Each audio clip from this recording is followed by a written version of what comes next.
Do you really think you're free?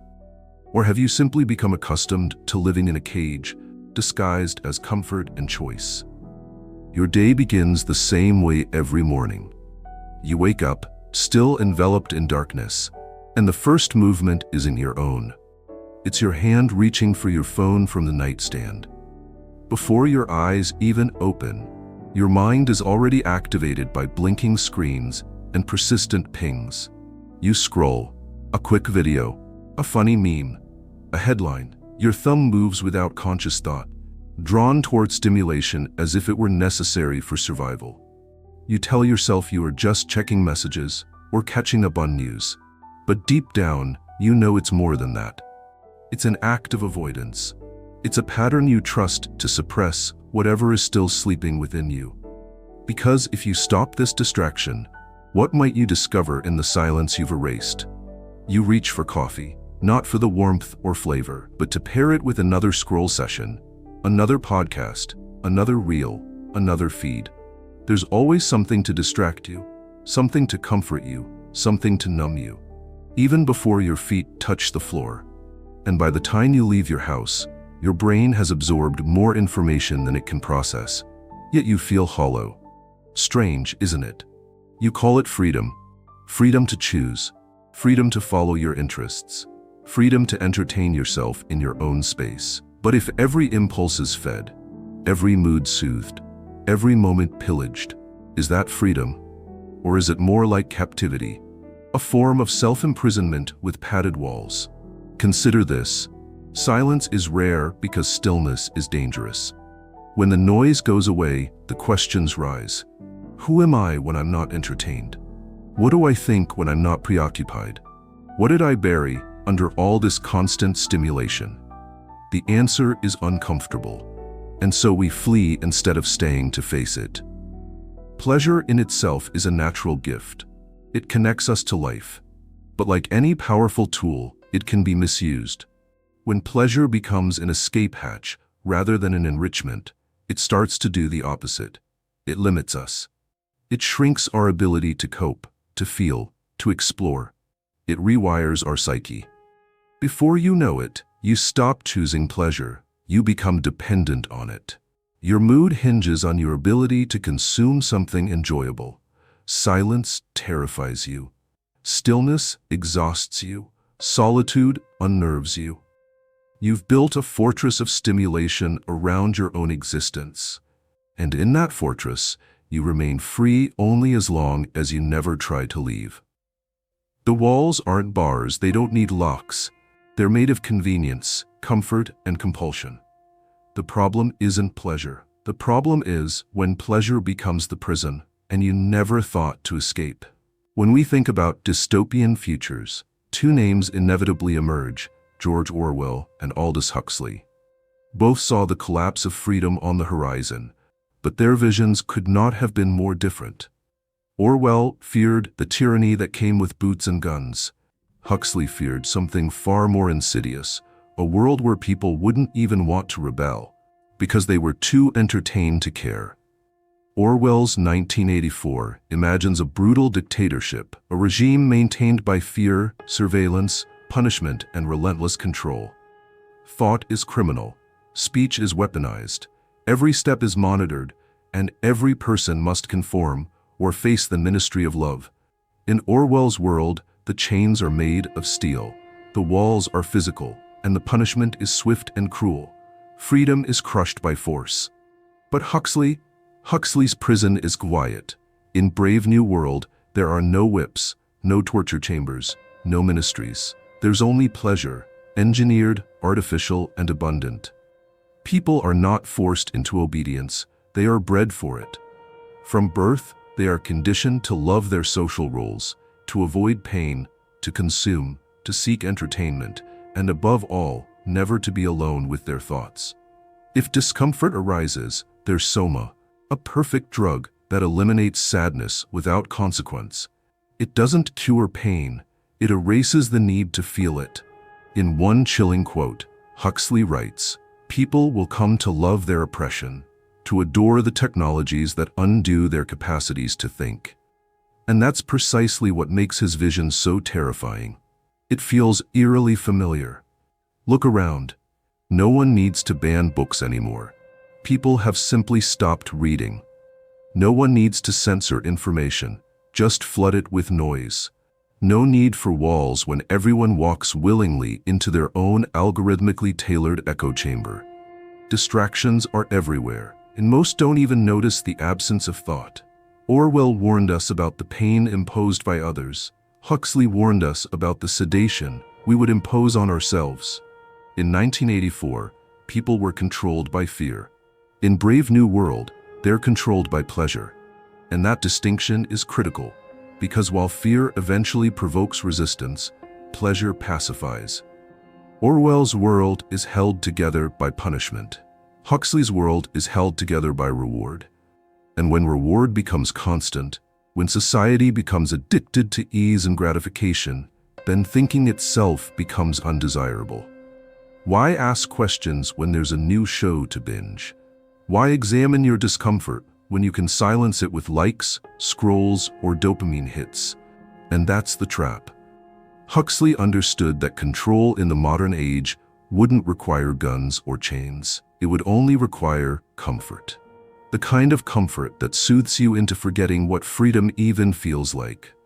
In one of the most quoted lines from Brave New World, the controller says, "We prefer to do things comfortably."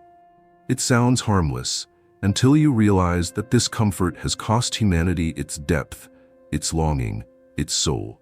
Emotions are chemically managed, conversations are shallow, relationships are transactional, existence is pleasant, but empty. And isn't that what we see now?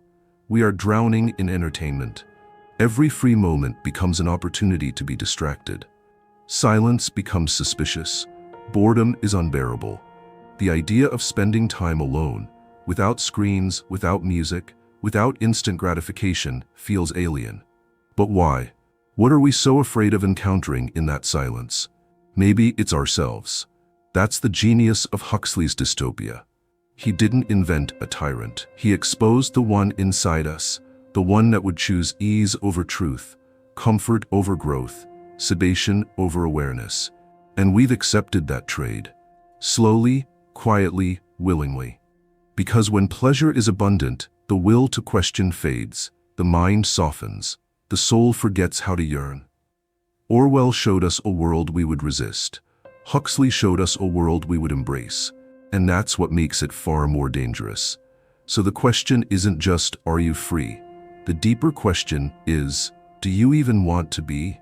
Because freedom doesn't always feel good. It demands discomfort. It requires thought. It involves sacrifice. And in a world that promises happiness at the tap of a screen, how many will choose that path? If you ever feel a subtle unease beneath your pleasure, listen. That discomfort might be the last trace of your awareness trying to surface. Because in the end, slavery enforced by violence can be seen, named, and resisted. But slavery disguised as joy, that's the kind you carry with pride. We live in a world where pleasure is no longer earned, it's dispensed, instantly, endlessly, effortlessly. At any given moment, a surge of dopamine is just a tap away. You feel a flicker of discomfort, a flicker of boredom, and there it is. A scroll, a swipe, a like, a sugary snack. A 15-second clip designed to hijack your attention and never give it back.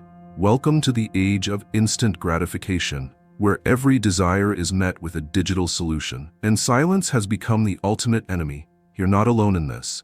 Society has evolved, not toward introspection or meaning, but toward constant stimulation. Short-form videos, algorithm-driven content, ultra-processed foods, and mobile games engineered to exploit psychological vulnerabilities. This isn't a coincidence, it's architecture.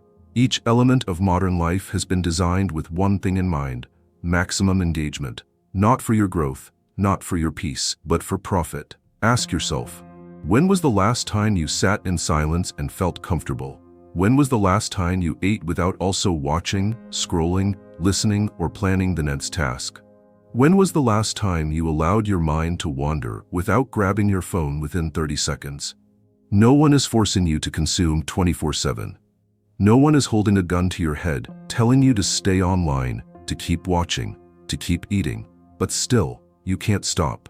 So ask yourself, why? The truth is, you've been conditioned.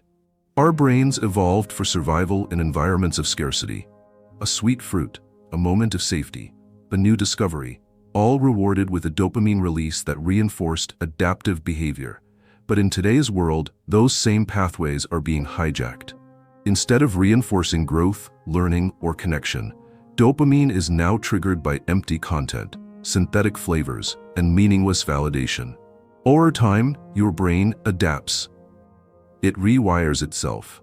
It learns that scrolling equals reward, that processed sugar equals comfort, that notifications equal attention, and most dangerously, that discomfort must be avoided at all costs. So you build your life around avoidance. You don't face boredom, you mute it. You don't process sadness, you bury it. You don't sit with your thoughts. You escape them.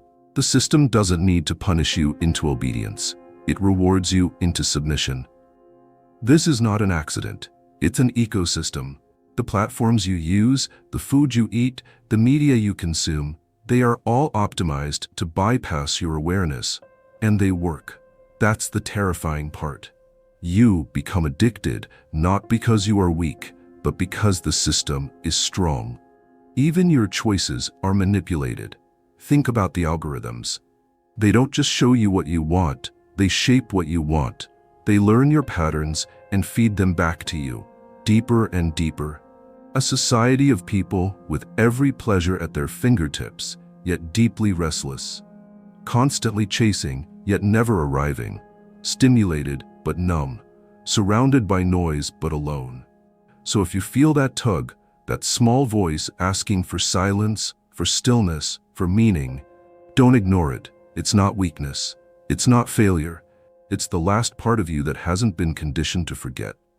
The system may have taught your brain to seek endless stimulation, but it hasn't destroyed your soul's longing to break free. We often believe that freedom is about having choices. The more options we have, the freer we feel. But what if the very things we choose are tools of our own enslavement? What if our desires, our cravings, our pleasures have become the silent handcuffs we willingly wear? In a truly oppressive regime, freedom is taken from you. But in the modern world, freedom isn't stolen, it's surrendered, not under threat, but under temptation. And the most effective form of control doesn't look like control at all. It looks like fulfillment. It tastes like satisfaction. It sounds like fun. You think you're free because no one tells you what to do. But look deeper. You follow trends set by algorithms. You eat food created not for nourishment, but for addiction. You crave validation from platforms designed to measure your worth in hearts, shares, and views. You spend your time, your energy, and your attention feeding a machine that only grows stronger the more you consume it. And the most dangerous part? You think it's all your idea. This is what Aldous Huxley understood so clearly. The perfect slave doesn't need chains. The perfect slave loves their servitude, not because they were forced to, but because their pleasures were weaponized against them. In Brave New World, the masses were not coerced. They were conditioned to love entertainment, conditioned to avoid pain, conditioned to fear solitude, silence, and serious thought. The state didn't need to punish dissenters. It made sure dissent never occurred. The people were happy, and that was the trap. Huxley's genius lay in recognizing that pleasure, when industrialized and distributed at scale, could be the most powerful form of obedience. Because once people become addicted to their own desires, they no longer need to be pushed. They will pull themselves toward the leash that feels like comfort, the leash that promises happiness, the leash they'll defend without even realizing it exists. Look at the world today. You're told you're in control. You can customize your feed, your playlist, your breakfast, and your partner. But these choices are not created by you. They're manufactured for you. The illusion of autonomy is maintained so long as you never question the source of your desires. Think about it. When was the last time you asked why you wanted something? Why did you crave that food? click that link, watch that show, and buy that product? Most of the time, we don't ask. We just feel the desire and act. But every unexamined desire is a potential point of control. Because if someone can trigger what you want, they don't need to control what you do. You'll do it yourself. This is the architecture of the freedom trap, a world that rewards indulgence and punishes restraint, a culture that glorifies consumption and mocks discipline, a system that calls dependence freedom as long as you smile while you're submitting. And it works because it speaks your language. It whispers, not in threats, but in pleasures. It says, you deserve this. You've earned it. Why not treat yourself? And who can argue with that? But this isn't freedom. This is behavioral engineering. This is Pavlov with a smartphone.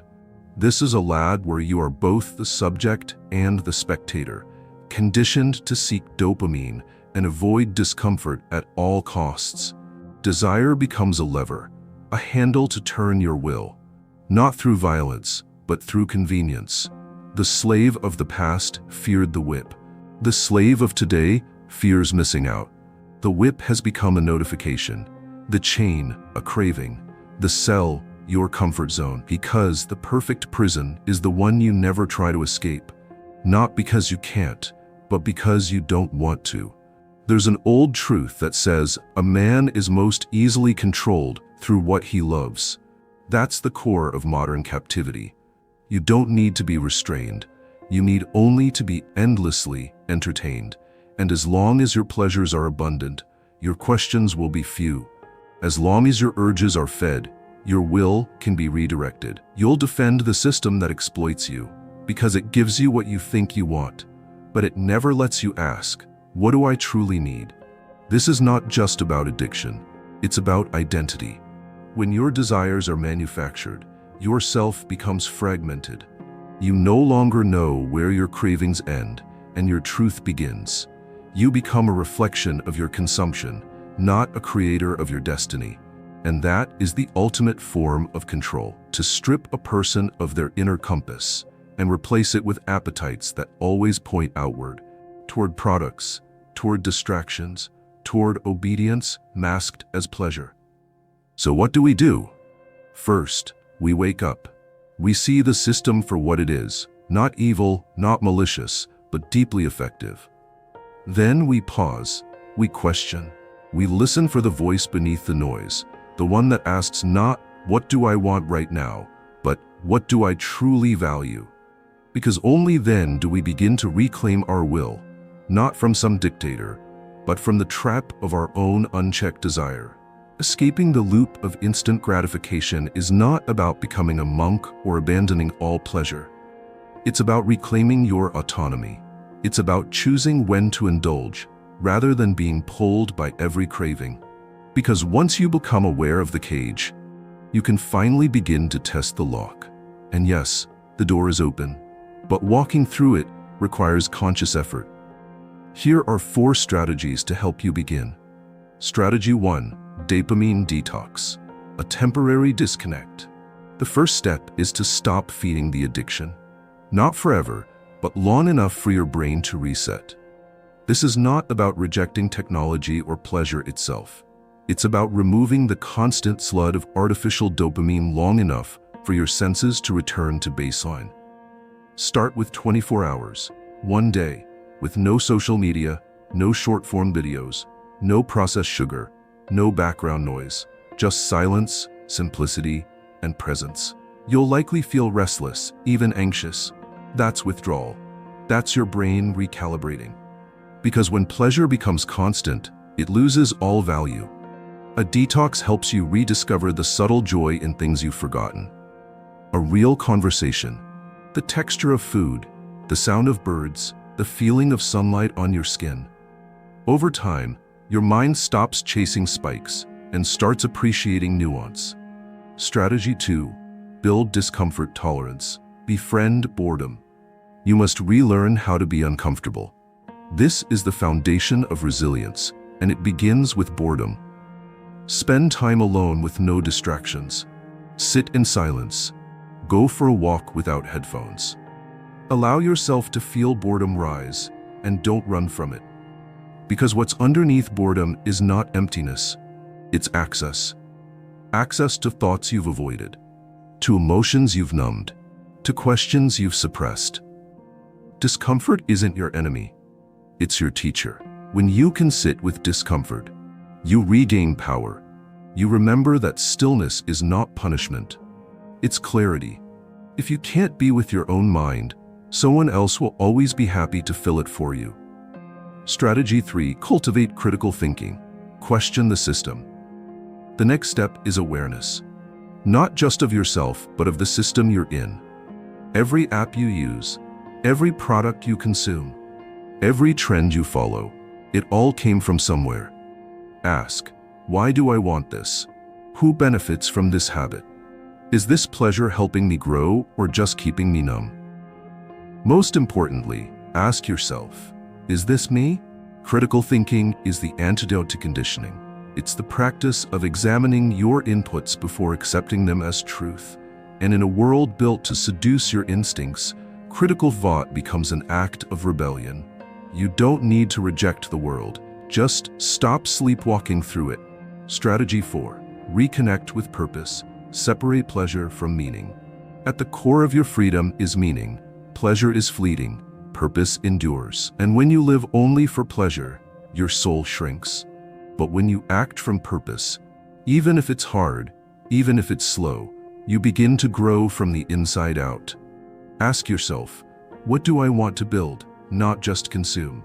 What do I want to leave behind? What makes my life worth the pain, the effort, the discomfort? These are not easy questions, but they are the only ones that matter. Pleasure can be part of the journey, but it cannot be the destination. When you live only to feel good, you become a slave to feeling.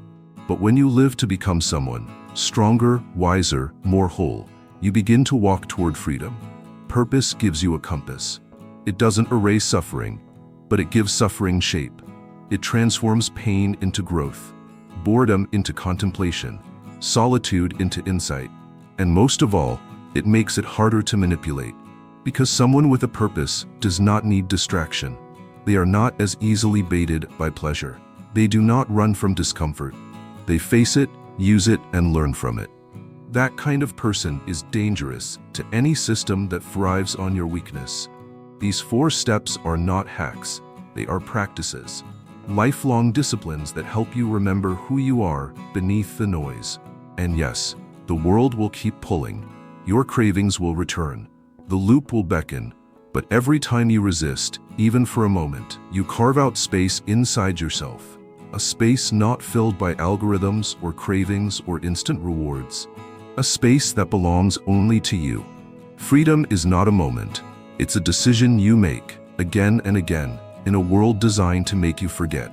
And every time you choose purpose over pleasure, silence over noise, questions over compliance, you remember.